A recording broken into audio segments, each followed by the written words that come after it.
10 plagues. So when we get to the 10 plagues, we have a few things that we do.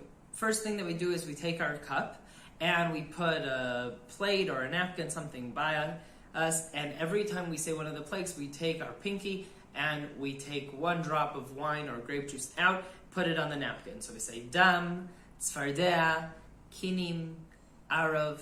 And the reason that we do this is wine symbolizes happiness, joy. And right now we're taking out a drop of that joy when we are talking about people suffering. These were our enemies. These were bad people. These were people who were trying to annihilate us, people who were enslaving us and torturing us. But they are still God's creations, and therefore, when they suffered each one of the plagues, we say, even though it was good for us, and that we were able to get out of there, and that God is taking us out of there powerfully, says, those who suffered, we take out a drop of happiness for each one of them. Each one of the plagues is something that you can discuss. You can also just go through them and move on.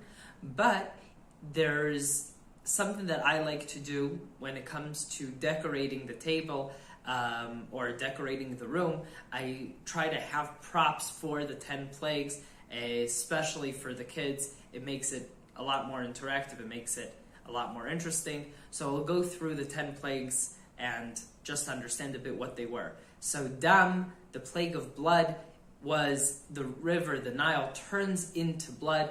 Any drinking water turns into blood. The only ones who had viable drinking water were the Jews, and the Egyptians had to go and buy water from the Jews to make that water stay water and not turn into blood. The targeting of this plague is on the Nile. The Nile was one of the Egyptian gods, and therefore this is the first strike.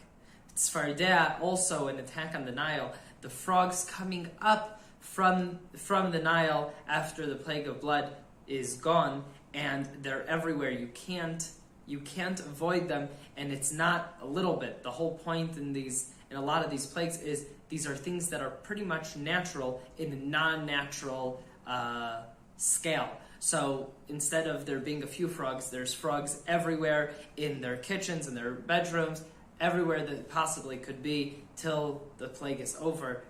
The plague of kinim, of lice comes up from the dirt, and they become lice in everything, in all the hair that there is, and everybody is suffering from this.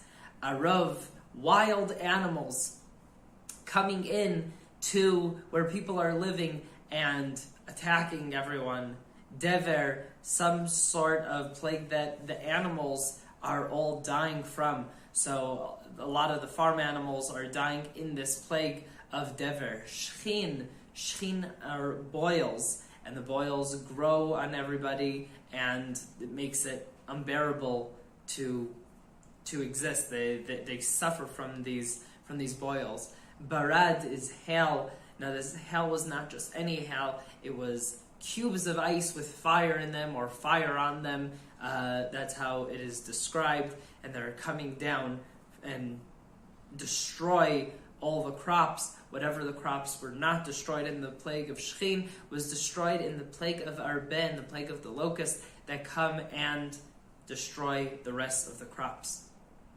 The next two plagues are Choshech and Makat Bechorot. The plague of Choshech, of darkness, for 3 days and 3 nights. People were not able to see anything, weren't able to move from the amount of darkness that was existing, but the Jews had light wherever they go, and this is true for all of the plagues. Was the Jews were okay, and the Egyptians are suffering from all of these plagues. That is another thing to discuss. And inside the plague of Choshech, of darkness, there is, the Torah tells us that there was a very specific point for it, so that the Jews can see where, what the Egyptians have, to know what they can ask from them when we leave Egypt. And Makat Bechorot, the plague that kills all the firstborns. So all the firstborns in each Egyptian house, the eldest son dies. And this hits Paro also very close to home, because Paro himself is a firstborn. This is the end of the 10 plagues, when this is the point where Paro goes out and starts looking for Moshe and saying, get these people out of here before I die as well.